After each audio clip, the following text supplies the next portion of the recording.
Hi! In front of me is HUAWEI Nova Y70 and today I would like to show you how you can add screen lock on this smartphone.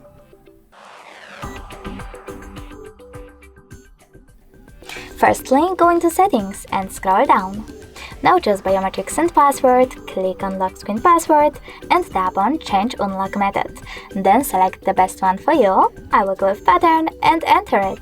After that, you need to repeat it, and when you're ready, select Done at the bottom right corner.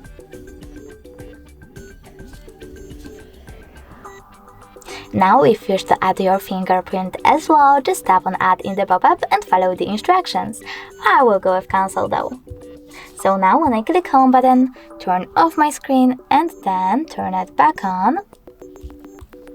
As you can see, Pattern is now required. Thanks so much for watching. If you enjoyed this video, smash that like button, comment, and don't forget to subscribe. Bye!